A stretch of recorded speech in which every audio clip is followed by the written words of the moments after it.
What's going on, everybody? This is Nick from House of Paint here to bring you a full-length tutorial. Today we are painting something that is near and dear to myself and I'm sure all of my other fellow 90s kids.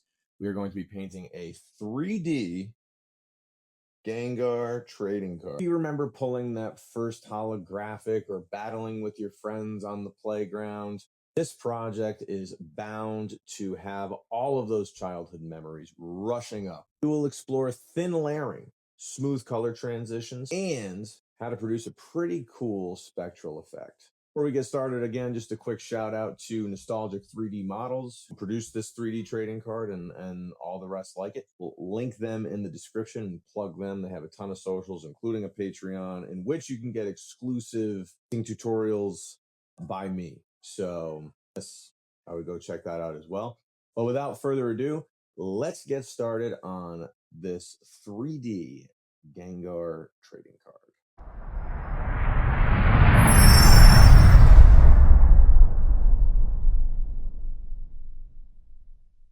I begin by preparing my palette with three colors: Lollipop Magenta, Phantom Violet, and Wonka Violet.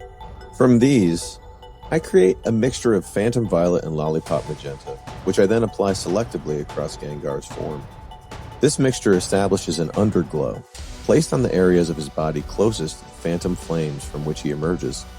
The intention here is to simulate a reflective effect, suggesting that the spectral energy surrounding him is casting its glow back onto his skin.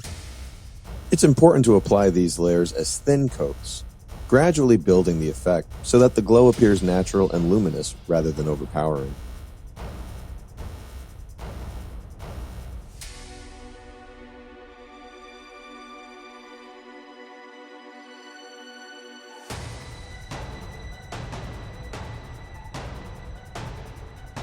Since I want the model to appear darker and more richly purplish the further it moves away from the spectral effect, I begin gradually mixing in more Phantom Violet. This deepened tone helps establish that quintessential Gengar purple. Using thin, controlled layers, I overlap the initial underglow to unify the transitions, carefully blending as I move inward. My objective is to lead the eye toward the center of the figure, which I deliberately render as the darkest region to create contrast against the illuminated edges.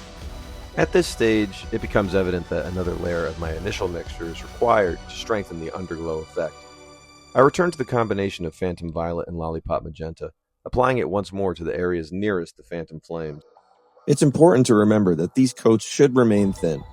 Their translucency allows each successive pass to enrich the depth without obscuring the underlying work. At times, achieving the desired transition can feel like a gentle wrestling match with the paint, layering, adjusting, and blending until the glow reads convincingly. This patience and persistence are essential for producing a luminous reflective effect. I now return my attention to the transition between the underglow and the darker body tones. This is where I spend the greatest amount of time blending, as the shift from a luminous glow into the figure's natural skin tone is often the most abrupt. Unlike building up organic shades, which can progress more gradually, this contrast requires careful adjustment. By layering thin coats back and forth between the two mixtures, I work to soften the divide and achieve a smooth, believable transition that anchors the effect convincingly onto the model.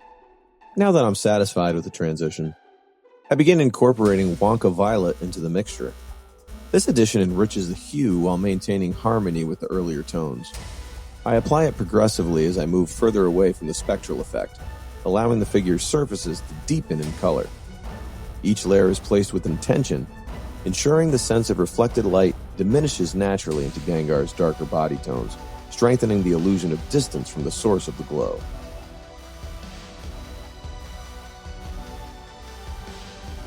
With the gradients established, I now turn to pure Wonka Violet. This color is applied directly to the center of Gengar's face, setting the deepest value at the heart of the figure. Because of Gengar's rounded form, transition lines between the successive layers remain evident, and additional blending will be required.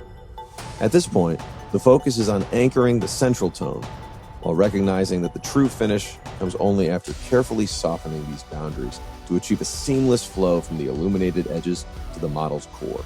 To resolve those transitions, I turn to the third mixture, the blend of Phantom Violet and Lollipop Magenta. This time, I thin it down to a translucent consistency and apply it with a stippling motion across the boundary between layers 3 and 4. This method creates a gentle bridge between tones, reducing harsh separations and encouraging a smoother gradient. Moving on to the eyes, I prepare a mixture of Kraken Green and Red Truth. This unlikely pairing produces a muted shade that I apply into the recesses of the eyes. Establishing this darker foundation is important, as it creates strong contrast against the surrounding violet skin.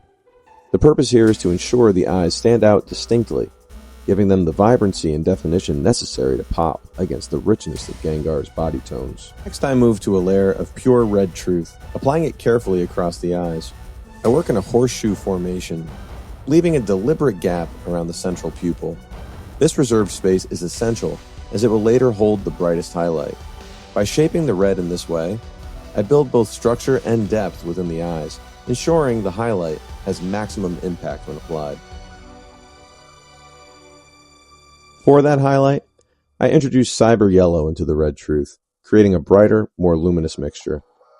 This is applied to the remaining space within the eye, carefully filling the area that was intentionally left bare. The addition of yellow lifts the red towards a fiery glow, enhancing the vibrancy and ensuring the eye commands attention against the darker surrounding tones.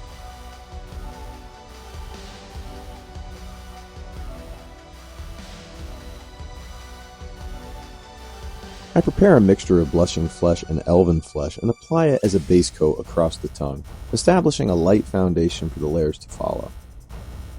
Remember to keep layers thin and controlled.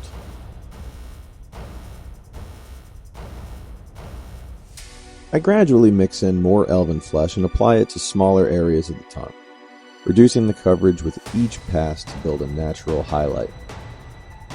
I introduce Fang White into the mixture, applying it sparingly to the most elevated areas of the tongue to create the brightest highlight. Throughout this step, I keep the brush strokes consistent and the paint thin, ensuring the highlight blends smoothly into the layers beneath. Adding more Fang White, I begin stippling a highlight layer across the tongue. This technique creates subtle texture while reinforcing the brightest points, keeping the paint thin to preserve smooth transitions with the underlying layers.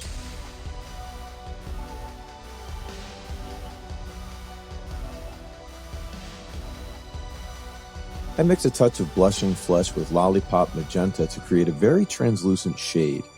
This is applied to the lower areas of the tongue and in the central recesses, adding depth and definition to the form. I return to the original base mixture and lightly overlap it with the shade, using thin layers to soften the transition and create a smoother blend across the tongue.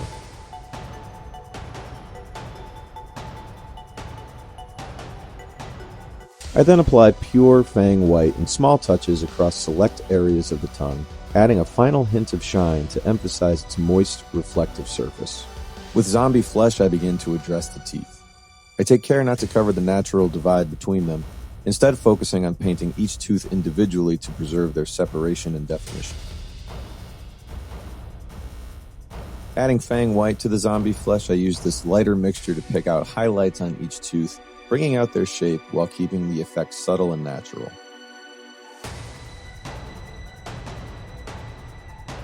With pure Fang White, I selectively apply the brightest highlights to the teeth. These touches are placed sparingly to emphasize shine and create strong contrast against the natural shadows between each tooth. Now turning to the spectral effects surrounding Gengar, I apply a layer of Lollipop Magenta. I keep the paint thin and viscous, allowing it to naturally flow into the recesses. This first layer sets the foundation for the ethereal glow that defines the energy around him.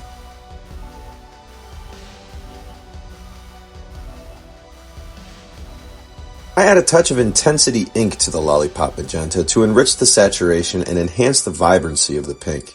This deepens the spectral effect, making the glow appear more energetic and luminous while maintaining the translucency of the underlying layers. I am intentionally leaving certain areas untouched. I will apply a separate highlight to these reserved spaces. By isolating them now, I can later introduce a brighter tone that will amplify the contrast and strengthen the overall radiance of the spectral glow. Using Hydromiel Yellow, an intensity ink from Green Stuff World, I apply a controlled layer to the targeted areas reserved earlier.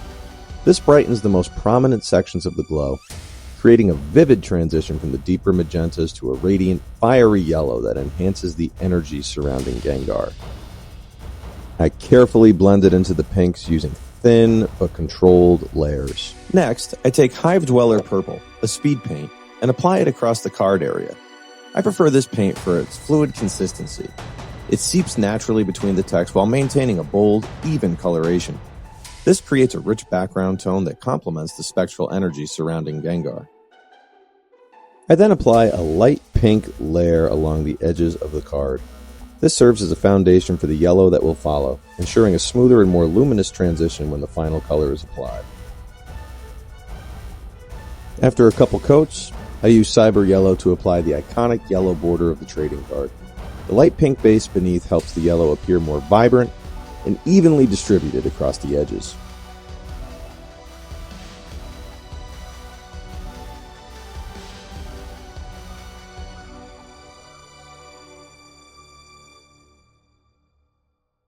Using Arctic Blue, I carefully apply a thin layer around the perimeter of the card, separating the yellow edges from the main card face. This subtle addition enhances definition and provides a clean, finished look that elevates the overall presentation.